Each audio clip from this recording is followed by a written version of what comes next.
I'm Patty Boyd, and this is NASA's Curious Universe. NASA has begun to do something astronomers have been dreaming about for decades. The James Webb Space Telescope is peering into our universe's early past, at some of the very first stars and galaxies to ever form, and the first light after the Big Bang, Cosmic Dawn. Cosmic Dawn is also the title of a new NASA documentary that covers the untold story of the James Webb Space Telescope's design, construction, and launch. You're in for a treat. You get to peek inside NASA's clean rooms, beryllium mines, and even weather a hurricane. There are a lot of twists and turns. I wanted to talk to someone who knows the Webb telescope better than just about anyone, because he's one of the people who first dreamed it up. John Mather, welcome to Curious Universe. Thank you, Patty. It's great to be here with you. I'm delighted that you're here. It's the first time we've seen each other in a while since the James Webb Space Telescope launched. So first of all, congratulations on what an amazingly successful... It's a wonderful, wonderful observatory, and it's working beautifully. So we referenced Cosmic Dawn just a moment ago. What is Cosmic Dawn? The Cosmic Dawn is the beginning of things turning on after the Big Bang. So we didn't know until now how that started. But, you know, the Big Bang gave us an expanding universe, but didn't have stars and galaxies in it yet. That was 13.8 billion years ago. So time passed and something happened, and stars turned up and black holes. And we'd like to know what that was about. We call it the Cosmic Dawn. It's the first lights in the universe. So let me take you back a little bit to a different kind of cosmic dawn, a different beginning, your origin story. So you grew up in a rural part of New Jersey, right? Yes. This house straight in front of us was the one I lived in. That was our guest room upstairs, and then I had this room up here with the three little windows looking out. Do you remember like a certain moment in your childhood when your curiosity about the universe was first ignited? It's hard to remember accurately that far back. I didn't have a lab notebook to write in when I was 6. But I do remember when I was about 6, my dad told me at bedtime, you know, you're made out of cells and there are chromosomes inside and they control your future in some way. And you don't know how. And I thought, that's really interesting. But I did not end up becoming a biologist. Right. Then by the time I was 8, I was already aware of astronomy. We'd been to see the Museum of Natural History in New York City and the planetarium show, and they showed the planets going around on the ceiling, and there was a giant meteorite that sits on just outside the door of the planetarium. I thought, this is pretty exciting. Did you have a telescope? Eventually I did. In high school, I finally got my allowance together, and I bought a mirror from Edmund Scientific, and it was that big around. And I bought some lenses, and I made some eyepieces, and with cardboard and tubes and things, and I made my telescope, so I could see through it. Amazing. I still have it. That's amazing. So were you ever thinking that moment as you were building this first telescope that someday I'm going to build the most amazing telescope that will launch a million miles away from Earth? That was long before the space age. Yeah. So no, there was no hint of that. So let me just pop in for a second here and explain how John Mather and his groundbreaking research became a big deal. While John was beginning his career in the 1960s, scientists made a remarkable discovery. We refer to it as the cosmic microwave background radiation. Eventually, John led a mission to measure and study that radiation from space. The Cosmic Background Explorer satellite has been designed to study the cosmic background radiation, which we think is the remnant of the primeval explosion. The aim of the COBE mission is to measure these primeval conditions that would have led to the formation of the giant voids, the strings of galaxies, the formation of stars and planets, and finally, people.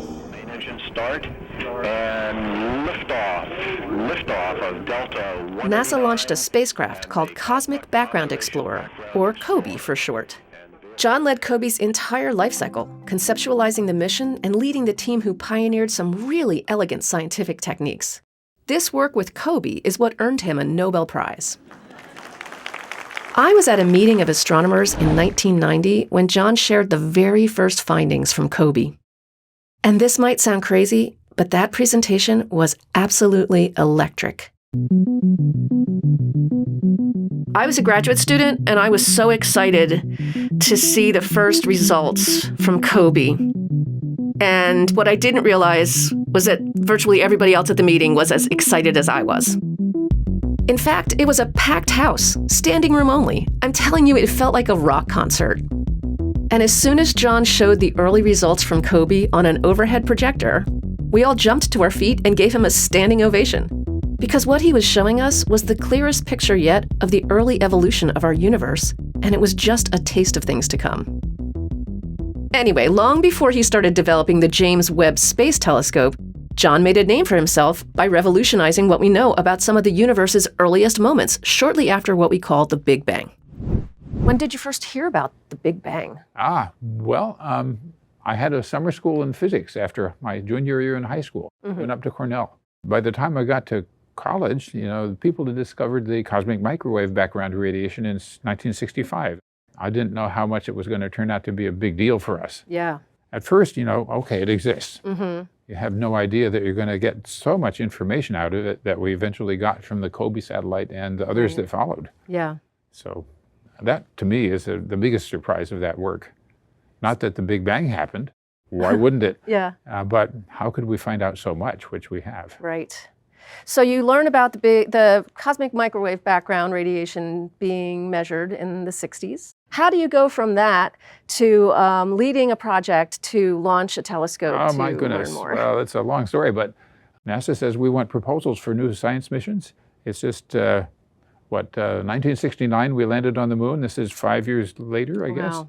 Golden age. Okay. Anybody got any ideas? Okay, boss, my thesis project failed, but we should try it in outer space. And he knew it was a good idea. Great. He was already familiar with the reasons why it would be a good idea. So what NASA did was they said, that's interesting. Well, here's a little money to go a little farther. And we made an idea. Yeah. And that's what we eventually built. Built it, launched it, operated it. Got an amazing result. And within weeks of the launch, we knew the expanding universe story that everybody calls the Big Bang was correct. Amazing. Because there's a thing called the spectrum, which says how bright is this radiation at every wavelength? And it is exactly as it's supposed to be if it's really the remnant of that early moment. Right. And so got a standing ovation for that. I was there, John. You were there? Yes, Oh, wow. I don't know if I've ever told you that. And thousands of people were there, and I thought, my perspective was warped. I thought, it's Saturday, nobody's coming. But everybody came. It was jammed. It was jammed. Yes, it was standing room only. Yeah. I think we all knew it was never going to be like that in our career again. We're not going to have a moment like that where everybody just has this simultaneously sort of joyful recognition of what's happening here with this data. But what was it like for you? Like the first time you saw that curve that you just described, what was the moment like when you were seeing it for the What first time? actually happened, as I remember it, is the people that worked on the calibration process on the software called me up one morning, you got to see this. So they had a graph, and you got to see this. Okay. This is exactly what I thought it would be. Wow. And I hope we get to announce this real soon. And such an important result as time goes on that it ends up being the Nobel Prize winning work. Well, correct? yes, it does, although that's only part of it, because it was a second, even more significant result that we got from the other instrument on the mission. We made a map to see if this radiation is equally bright in every direction. Right.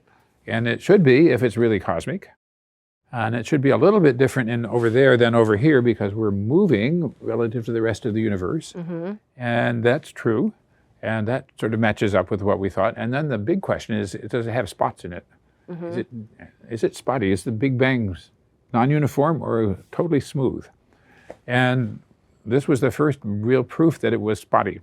So other people had been working on it, and there was evidence measured from the ground. Other people had claims, but it wasn't such a big deal. We made a map of the entire sky. So you couldn't miss that. The pattern was there. So not only did you know it was spotty, but you knew where the spots were. We know where the spots were. And so Stephen Hawking saw that map. He said, that's the most important scientific discovery of the century, Wow. if not of all time. And I didn't fully appreciate right away why he thought it was so important. But I think what he meant was the early universe was not the same everywhere, so it means gravity could pull back some of the expanding material and pull it back together to make galaxies. So we're here because the early universe has spots. And then, of course, there's the big puzzle of what made the spots. And we have no idea. Some year, we might have a reason why those spots are there. Maybe it'll be quantum gravity, maybe it'll be some other story. Right now, we don't know why they're there. This is a long time ago now, 2006, but I think I remember that was a big day here at Goddard, the day that you found out that you won the Nobel Prize. Can you tell us what that moment was the like? way it happens is you get a phone call at 5:45 in the morning in the Eastern time zone. Were you told to be on the lookout for a call, or? I had been given some hint that this might be our year. So anyway, the phone call does come, and I'm lying in bed. I'm awake. So that happens. You talk to the people in Sweden for a little while. Yeah. And then they say, can we put the journalist on? You do that for a little while, then you hang up. And then the second you do that, the phone rings again. Yeah. And again, and again. And they talk, and after a little while, you realize you're never getting any breakfast. You're still in your pajamas. You're not going anywhere if you keep talking to these people. So put the phone off the hook and go about your day. But within an hour, there were journalists at my door. Wow. And my neighbors had balloons up. Oh. Yeah, so it was wonderful. Yeah. And how long is it between when you get the phone call and when you go accept the prize? Well, I guess it was October when we got the phone call. And the ceremony is on December 10th. Oh. So when you go to Stockholm, it's a totally overwhelming experience. I bet.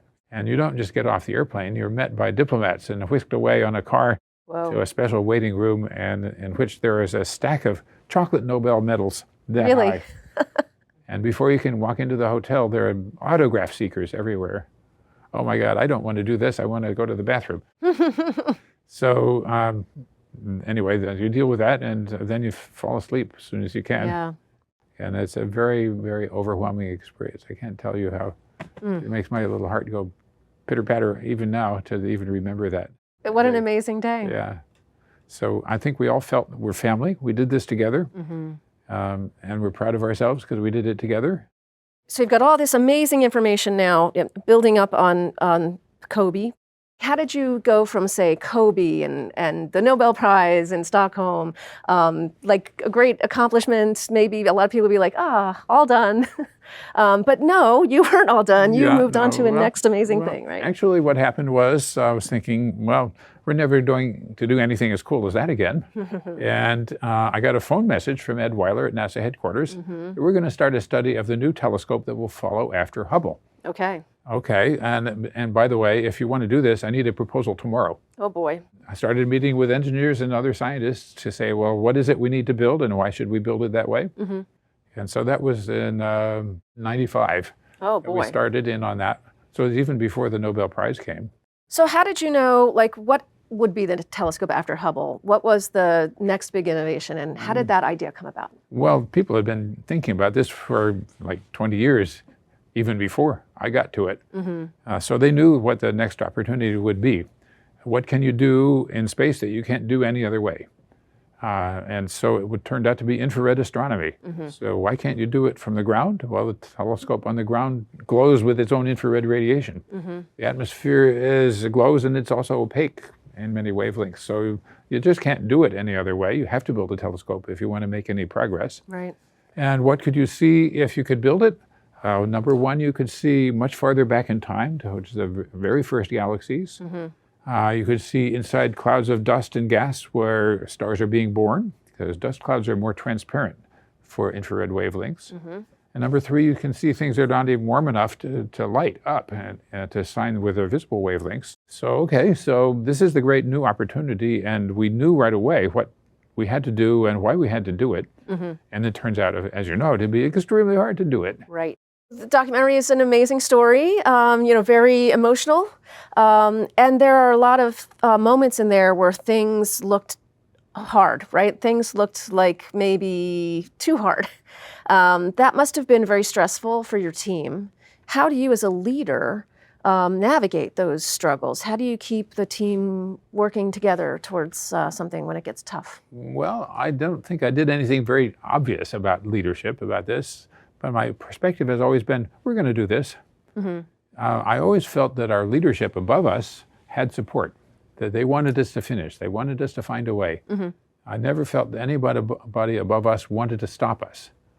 So They'll Great. find a way. Yeah. So we, on our technical level, will find a solution, and they'll find a way to make sure we can actually carry it out. So you always kept the shining knowledge that this had to go. If we wanted to do the science that we say we want to do, it's got to be through this pathway. That's how I always felt, and I always felt confident of the support from our levels above. Right. There's a famous thing about persistence and patience. It's called the marshmallow test that they give to children. Oh, what's the marshmallow test? The marshmallow test is you promise a child that they can have this marshmallow, but if they can wait 10 minutes, they can have 2. So the answer is, well, some kids will jump right away and take the 1, and some will wait longer and take 2. Mm-hmm. And I think the reason that some are patient is they trust the adults around them. Mm-hmm. It's not so much that some kids are impatient and some are patient. It's more like, what do they think the world is like around them? Right, that's very So important. I knew that we had a pretty good system, that our NASA organization is good enough to carry this off. I'm so happy for your team, John, for the project science team, for all the engineers and scientists that worked for their entire careers in some cases. Yes, many have. To make this idea into an amazing reality. And it's just so exciting to see all the results coming out in all these different areas, the first galaxies, exoplanet atmospheres. Congratulations once again to you and the whole team. Thank you. I think our team has earned lots of respect. And it's very much of a team project. People think it's my telescope. It's a team telescope. John Mather is a senior astrophysicist at NASA. You can experience the full behind-the-scenes story of the James Webb Space Telescope in the NASA documentary Cosmic Dawn. Find the film at nasa.gov/Cosmic Dawn. And it will also be streaming on NASA Plus, NASA's very own free on-demand streaming platform. Check it out at plus.nasa.gov.